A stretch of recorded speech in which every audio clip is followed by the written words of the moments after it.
Este video es presentado por el Sistema Ciencia Garza Educativa de la Universidad Autónoma del Estado de Hidalgo. Para mayor información, visítanos en www.uaeh.edu.mx. Gracias por aprender.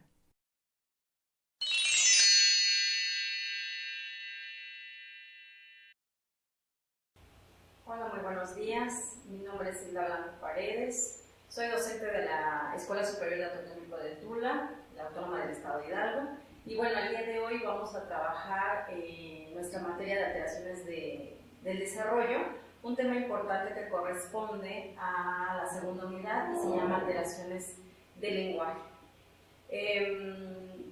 Como comentaba, corresponde a la segunda unidad este tema y bueno, vamos a revisar cuáles serían las alteraciones del lenguaje en lo que implica su forma, su contenido y su uso, en donde, bueno, cuando hablamos del contenido nos referimos a la parte semántica y bueno, cuando hablamos del uso, a lo que tiene que ver con el discurso.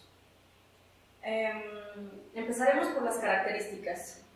Finalmente, la alteración del lenguaje tiene muchas afectaciones. Una de ellas sería lo fonético y fonológico, lo otro sería lo léxico, como lo podemos ver en la ilustración, lo sintáctico, y bueno, antes de continuar tendríamos que comprender que las alteraciones del desarrollo pueden ser temporales o pueden ser permanentes.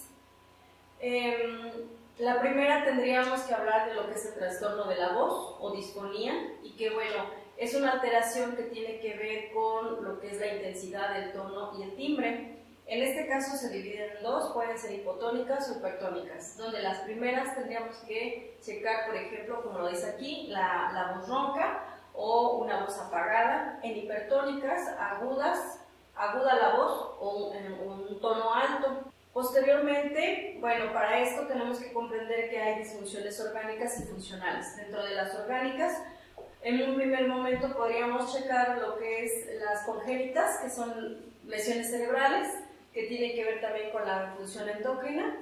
Si nos vamos a la parte que es la inflamatoria, bueno, pues cuando la laringitis puede ser aguda o crónica, o bien por alguna lesión o alguna intervención quirúrgica, que a este último le llamamos por causa orgánica traumática. Y si vemos lo funcional, bueno, puede ser una excesiva tensión de las cuerdas vocales, o bien en niños que utilizan la voz de manera inadecuada, por ejemplo, cuando gritan. Pensemos en los niños hiperactivos, coléricos, pudiese darse esta disfunción. Entonces, hablaríamos de que es una cuestión pasajera, sin embargo, es una alteración. Pasamos a lo que es la afonía, que es pérdida total de la voz debido a la inflamación que existe, o bueno, un traumatismo que pudiera darse en toda la cuestión de la laringe. Posteriormente, hablamos del trastorno del habla. En este caso tendríamos que checar, bueno, la articulación, y en ello ponemos atención en la fonación, la respiración, la resonancia y la prosodia. Después de esto tendríamos la dislalia. En esta sí vamos a irnos un poco más despacio porque hay diferentes tipos de dislalia. La primera, que es la dislalia evolutiva o fisiológica, hace alusión a que el niño no articula bien, por lo tanto va a distorsionar el fonema. Si hablamos de la dislalia audiógena, tendríamos que ver que existe un déficit en la parte auditiva, razón por la cual no puede emitir bien el habla. Si tenemos dislalia orgánica, también conocida como disglosia, entonces hablamos de que la alteración está en órganos periféricos y obviamente no tiene un origen neurológico. Si checamos la dislalia funcional, entonces hablaríamos de la situación de los órganos periféricos que están afectados y obviamente van a causar, por ejemplo, lo que es la sustitución, lo que es la adición o omisión de fonemas o bien la distorsión de los mismos. En este caso, entonces tenemos o entendemos por sustitución, por ejemplo, lo que nos dice aquí, en vez de decir cero, diría cedo. La omisión, amora o zamora. En inserción, lo que, como su nombre lo dice, inserta una letra que no va ahí, por ejemplo, la palabra clavo, acalavo, o la distorsión como tal, en lo que implica la articulación de los fonemas. Bien, pues en este caso, ¿cómo podemos intervenir o el tratamiento que existe para las dislalias?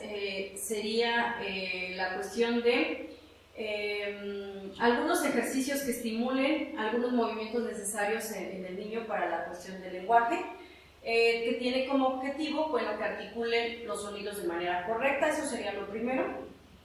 Dentro de ello, pues, están los ejercicios que más comúnmente conocemos, los ejercicios labiales y linguales. Se enseña al niño las posiciones correctas de los sonidos para poder ir trabajando esto. Esa es la primera forma en la que podemos intervenir en este tipo de situaciones. También existen los trastornos o alteraciones del lenguaje de forma orgánica, los que sí tienen un sustento orgánico, y en primer lugar tendríamos lo que es la afasia, que es la pérdida de capacidad de producir o entender el lenguaje. Debido también a esta se genera a una deficiencia o una lesión cerebral. O sea, como sabemos, el hemisferio izquierdo, que es la base del lenguaje, también se encarga de controlar parte de la motricidad del cuerpo, del lado derecho.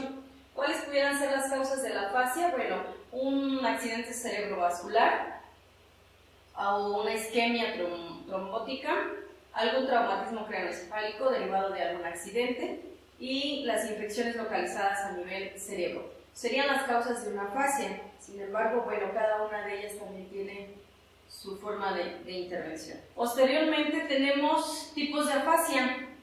La afasia motora, donde obviamente nos va a dar como resultado una habla telegráfica. Esta habla telegráfica va en virtud de decir las palabras cortas o entrecortadas.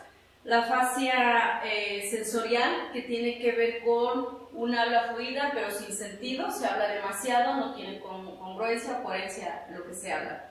La afasia global nos menciona que se produce por una interrupción temporal de lo que implica el riego sanguíneo en la arteria cerebral media, y bueno, obviamente puede aparecer un mutismo total. Afasia de conducción, que tiene que ver con la comprensión del habla fluida pero sin sentido. Pareciera ser parte de lo sensorial, pero es diferente. Esos son los tipos de afasia que podemos mencionar por ahora. Si nos vamos a los tipos de disartria, que la disartria es otra alteración del lenguaje que tiene una base orgánica, entonces tenemos lo que es la disartria vulvar, la cual la lesión se encuentra en el bulbo raquídeo, la disartria pseudovulvar, que se encuentra la lesión en las vías córtico-vulvares y que obviamente van a causar esta situación, ¿no? Donde también cabe resaltar que existe una lesión a nivel sistema nervioso central y periférico. Por eso llamamos que esta alteración tiene una base orgánica como tal. Aquí la intervención sería de otra manera. La disartria cerebelosa se debe a la afectación del cerebelo. La disartria parkinsoniana tiene que ver con la enfermedad ya del Parkinson. Está relacionada la alteración del lenguaje, pero derivada de lo que implica la enfermedad neurodegenerativa. También vamos a checar lo que es la alalia, pérdida patológica del lenguaje oral, sinónimo de mudez. No existe una etiología hasta ahora que podamos mencionar. Posibles lesiones a nivel encéfalo. Y obviamente, ¿qué es lo que causa esto? Bueno, las características más cercanas a esta alteración sería hablar de lo que es la histeria o alguna causa psicológica de índole patológico, que a su vez, cuando esta es removida o esta es trabajada por medio de lo que implica la intervención, entonces, bueno, pues el sujeto podrá volver a adquirir lo que implica el lenguaje. Pero bueno, de no ser así, bueno, pues se puede pensar que seguirá presente lo que es la alalia. Bueno, de igual manera, así como vemos que existen alteraciones funcionales y alteraciones orgánicas, tenemos trastornos funcionales articulatorios.